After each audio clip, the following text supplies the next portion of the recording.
Released in 2015 for the PC through Steam and developed and published by Iron Tower Studio, it's the Age of Decadence. Giant scorpions never truly go out of style, but sadly, isometric turn-based RPGs for the most part have. But it seems this game, however, says otherwise. In the Age of Decadence, you begin by creating your character, naming them, and setting up his or her attributes and skills, and what profession they start out as. And then you die. A lot. The Age of Decadence is an unforgiving experience that won't hold your hand through any of it. Set in a post-apocalyptic ancient world after the fall of a great empire, you don't play some sort of hero set on saving the world or conquering an army of evildoers. No, you're basically just trying to make something of yourself or to simply survive in general. In a game where combat is almost the last approach you should take to any given situation unless you want to punish yourself constantly, it's very unforgiving. Even if you have a good set of armor and you're decent with a weapon, chances are if you're outnumbered in this game, you'll probably still end up with this screen. But is an unforgiving game any good? Let's find out with the good. Probably my favorite thing about the Age of Decadence is easily the story and the lore of it. But probably the best thing into the story for me personally was specifically the politics of this world and the factions surrounding it. As I mentioned earlier, you're not playing some sort of hero out to save the world. You're more or less just trying to make something of yourself, and a lot of that will tie into the factions and the politics of this world and whom you end up siding with. Each city is governed by its own house. Each house is led by someone out to either restore the old empire or simply just still exist, or find out the mysteries of the gods of this world. Then you've also got the guilds such as the assassins, thieves, and the imperial army and such. So in general, the game will throw plenty of different routes your way. And with that being said, don't expect to be able to do all the quests for them all at once. A lot of them are skill-based to certain things or based on your reputation with those houses. But at the same time, the game won't stop you from trying. So you can try and join the Thieves Guild as a terrible thief with no sneaking or stealing abilities, but chances are you'll reach a point where it's literally impossible to complete a quest or a part of the game because of your skill set. If you want to experience everything the Age of Decadence has to throw at you, you'll be in for a number of different playthroughs. The game is heavily based around replayability, choosing different routes and skill sets to experience numerous different routes in the campaign.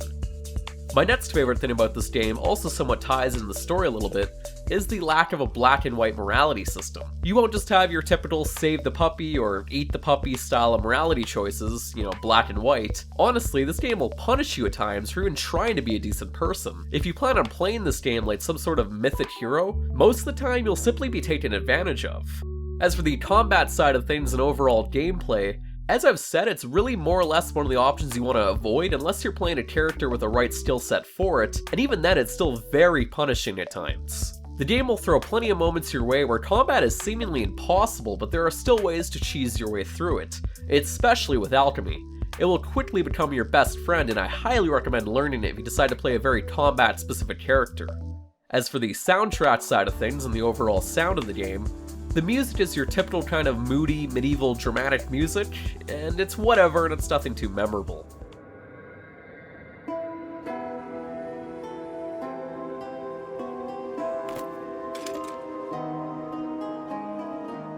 And the overall sound effects are passable at best.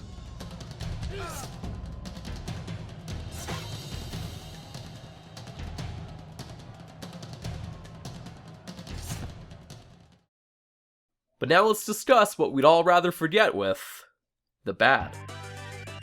Now, to get the obvious out of the way, for a game released in 2015, this obviously doesn't look spectacular. It's definitely at this point a fairly dated looking game. From what I understand, however, it began development in the early 2000s, so I guess that made sense.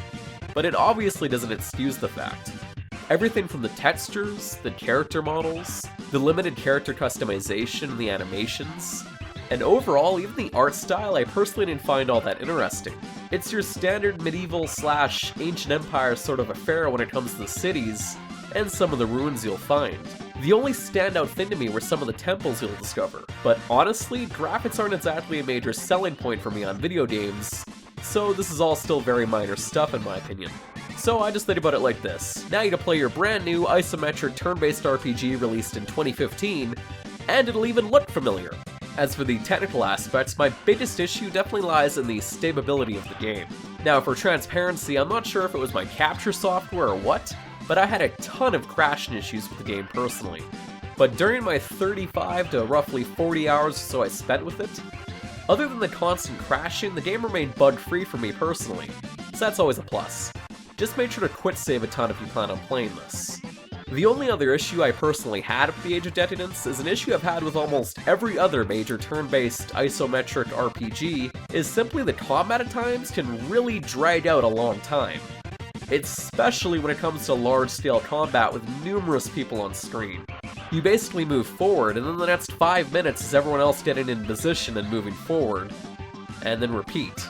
But thankfully, it's pretty rare to get into a large combat scenario in the Age of Decadence. But when you do, it takes like 20 to 30 minutes to win a fight sometimes. But, you know, once again, this is very minor stuff. However, probably still my biggest issue with the combat system itself is the lack of an escape or flee option during combat.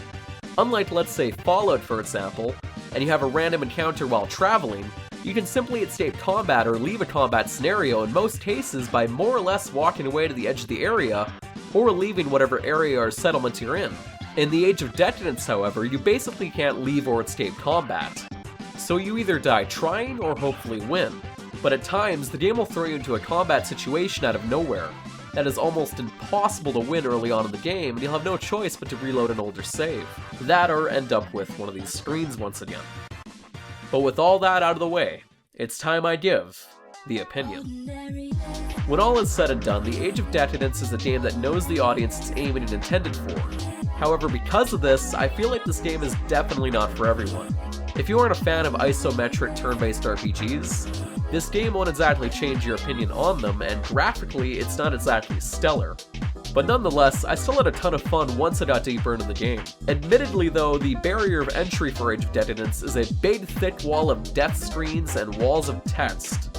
But if you get past all of this and actually enjoy what you're reading, the Age of Decadence is still a fantastic game. But with that being said, now it's time for my rating. Whoa dude, what to heck? Is this a Fallout? Out of 10.